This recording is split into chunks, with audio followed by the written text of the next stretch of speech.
Bonjour et bienvenue dans cette nouvelle vidéo. Aujourd'hui, je vais vous parler d'un comics que j'ai adoré, Cosmic Detective. Cosmic Detective est sorti le 13 novembre dernier.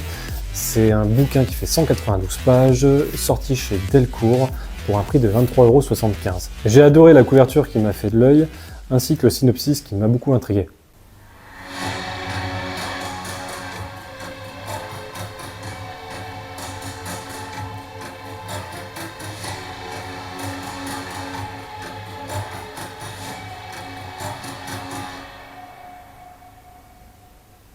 Ce comics a été créé par trois mains, Jeff Lemire, Matt Kindt, que je connaissais sur Berserker avec Keanu Reeves. Cette trilogie m'a pas forcément marqué, même si j'aimais bien l'idée de départ de suivre cet immortel à travers le temps. Et nous avons David Rubin au dessin et à la couleur.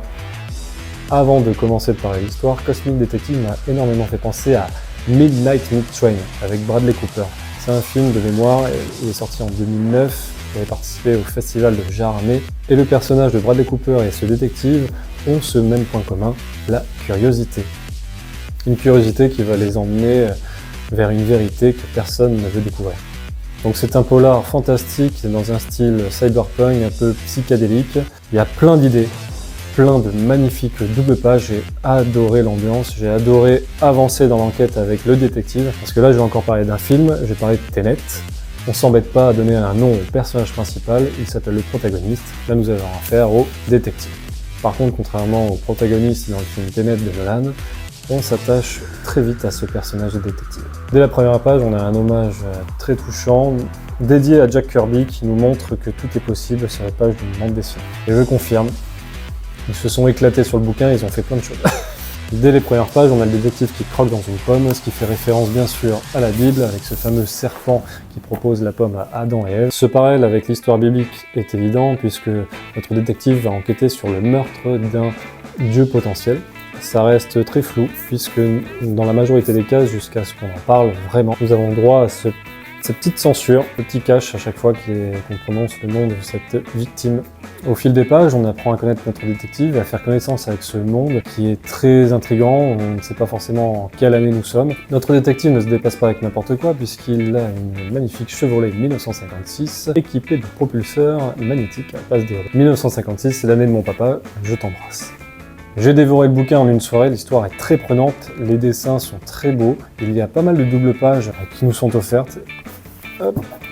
Avec à chaque fois un impact. C'est beau. C'est une histoire quand même déconseillée au moins de 12 ans minimum, parce que nous avons un peu de nudité, il y a de la violence, des choses assez difficiles à expliquer. Ça commence comme un polar classique avec le détective qui se rend sur les lieux du crime, qui va ensuite interroger la serveuse du bar du coin qui n'a aucune info à lui donner, il continue à creuser, il va à la morgue pour voir le cadavre, et à partir de là, il se rend tout simplement dans le coffre de sa voiture pour entrer dans un autre monde. Notre détective travaille pour une organisation surnaturelle qui l'informe justement de la nature de la victime et qui lui donne qu'une semaine pour élucider ce mystère. En cas d'échec, il sera remplacé. Donc là tout de suite, ça devient une affaire personnelle pour notre détective. Je ne vais pas aller plus loin dans l'histoire puisque ce serait tout simplement gâcher l'enquête. Tout ce que je peux dire sur la fin de notre histoire, c'est que notre détective aura un choix à faire. Pilule bleue, pilule rouge. Je reviens sur les dessins de David Rubin, qui s'occupe aussi de la couleur, un peu comme Lorenzo De Felici sur Chroma. Je découvre cet artiste et c'est un vrai bonheur, un vrai plaisir pour les yeux. Il y a des idées dans chaque page, ne serait-ce que sur les différents découpages de cases, ainsi que l'ambiance qu'il pose dans les différents décors, les différents lieux. Chaque personnage secondaire, même si on ne les voit pas forcément plus tard, sont hyper bien construits et tout de suite identifiables grâce à son dessin. Ce que j'ai beaucoup aimé dans l'histoire, c'est qu'il y a beaucoup de détails dans les planches. On n'est pas là en train de nous tenir par la main pour nous dire ce qu'on voit, ce qu'il s'y passe. On n'est pas en train de nous expliquer ce qu'on est en train de voir ou de vivre avec le personnage. Ne serait-ce que la scène où il rentre chez lui, on voit le quartier résidentiel. Nous avons sa décoration. Ça nous donne quelques idées et quelques pistes sur la personnalité de notre détective. J'ai beaucoup parlé du côté détective, mais le côté cosmique est très présent bien sûr, ne serait-ce que par cette planche. Le détective va faire quelques rencontres particulières. Est-ce que j'ai été déçu de la fin? Pas du tout, je suis très satisfait, je suis très content, je me suis laissé porter, je ne pensais pas que ça allait forcément terminer comme ça. Encore une fois, c'est quelque chose qui me parle, que j'ai peut-être déjà vu dans certains films. D'ailleurs, en parlant de la fin, c'est un récit complet, même si une porte reste ouverte pour une éventuelle suite. Chose que j'ai trouvé très sympa également, c'est que nous avons des galeries d'illustrations. C'est ce qui m'a permis de vous dire que nous avions affaire à une Chevrolet 1956. Voilà pour ma petite review lecture. J'espère que ça vous a plu. Je vous souhaite de passer une très bonne journée.